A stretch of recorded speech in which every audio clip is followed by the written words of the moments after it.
So, all the AHA listeners, so it's a great privilege for me. It's me, your favorite RJ Akhil, and we do have our future Prime Minister of Canada, Mr. Pierre Poilievre. Hi, Thank Mr. you. Pierre. Thank you. Thank you. So happy to see Appreciate you. it. Great to be So, with Mr. you. Pierre, I do have a question. The people in Canada who are going out of Canada, who are coming inside Canada, especially our peers in international airport, Yes. they are having a very hard time these days. Mainly the baggage delay, trip interruption, trip cancellations, and everything due to the heavy traffic in this Pearson airport. So, what is your suggestion? What we can do at this moment? And recently, the ArriveCan app they again started for the procedures and everything. Yes. So, whoever is coming to the airport, the immigration things, the baggages, and everything is getting delayed. So, what is your input for that one? Well, first of all, we need to get rid of the ArriveCan app. It's a useless monstrosity. We were able to get in and out of Canada without this app before COVID. Why do we need it now? They said they were only bringing it in to track people during the COVID pandemic. Now that the pandemic is winding down, we need to get back to normal. Second, the government is not serving people anymore. Whether it's the 2 million people waiting in immigration backlog, the lineups at passport offices, the chaos at all of the major federally regulated airports, the hundreds of thousands of people waiting on their EI applications. The government is not serving the people because of Trudeau's incompetence. Justin Trudeau is an incompetent prime minister, and he doesn't believe the government should serve people. He believes the people should serve the government, and that's why government service is so bad. We have one more question from Yes. Joel. Hi, my name is Joel. I'm Yes. a recent graduate. So after my studies, I'm just facing a lot of problems regarding my permanent residency. Yes. So like once we study, we spend like $30,000-$40,000 as a fees and paid to this economy. We work like 20 hours, so we spend a lot of money to this economy, and this government is just treating us not even as a student. So we are waiting. Still, my friends are waiting like near and more to get their permanent residencies. There is not even an update in their applications. We are just facing a hard time. So as a students, we want something better from this government. We actually, like we're spending a lot of money back from our community of India and coming here. So what should be the plan you're gonna take when you step into a prime minister position for the students like us, international students, or the students who stay here? Well, we need a simpler and clearer path to permanency for students from abroad, because they have skills, they have now a new education, and they're very young, which means they'll have a 40-year, 50-year working life in Canada before they retire, which is exactly what we need because of our aging population.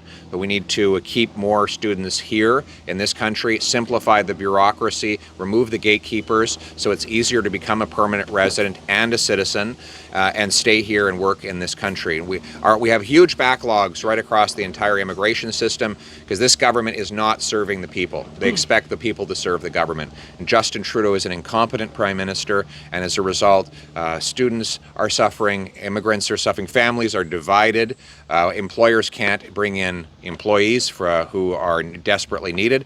We've got to get rid of the gatekeepers, speed it up, and get our immigrants the chance to be part of the Canadian family.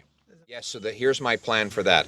I'm going to sign a deal with the provinces. I want them to agree that there should be a 60-day guarantee. 60 days, within 60 days of applying to work in a profession, an immigrant should get a yes or no based on their tested ability, not based on where they come from. Secondly, we need to allow immigrants who are applying to come to Canada to begin getting their license to work here before they even arrive. So while they're waiting, they can get licensed and arrive here immediately, go to work. Third, I want to bring in a microloan program. So back up 30,000 small study loans for foreign-trained professionals who are not quite qualified but are very close to take off time from work to get their studies and get themselves licensed so that they can be practicing as nurses, doctors, engineers, and other professionals. And my next question is like our inflation rate. So as per the recent reports, is going to be hitting almost 7.2. Yes. So what do you think, like where it will be coming in the nearby future? Well, it will go down a little bit for the July numbers will come out, I think, on Wednesday, or either next Wednesday or this Wednesday, I forget which, but it'd probably be down a little bit because gas prices were a little lower last month, but it's still going to be way too high. Right now we have inflation of anywhere between 7 and 8%. The target is supposed to be 2%. And Justin Trudeau, he spent $500 billion of deficits. That's send money into the economy, bidding up the price of goods. All of that printed cash has led to more inflation. And then the taxes, carbon tax, payroll tax hikes, all of this increases the cost of living. It's just inflation. Just inflation. Just inflation. It's Justin Trudeau who has caused this inflation. I'll get rid of it by capping government spending, requiring the government find $1 of savings for every new dollar of spending so we can bring down the deficit. I'll use savings to cut taxes so you keep more of your paycheck and our businesses can produce more affordable goods, and we'll remove the government gatekeepers so our small businesses can produce more goods faster with lower costs for their customers. Okay, so thank you so much, Pierre. And do you have any message to our AHA listeners who is watching you? Well, you deserve to have a good inflation-proof paycheck. You work hard, but the harder you work, the more you give the government, and that leaves you further behind. People cannot afford a quality of life that they deserve and should have here in Canada. I'm going to change that by bringing back the power of your paycheck, unleashing our free enterprise system, cutting taxes and red tape so that small businesses can achieve more, workers can earn more, and you can keep more. All right. Thank you. Thank you so much, Pierre. It was great.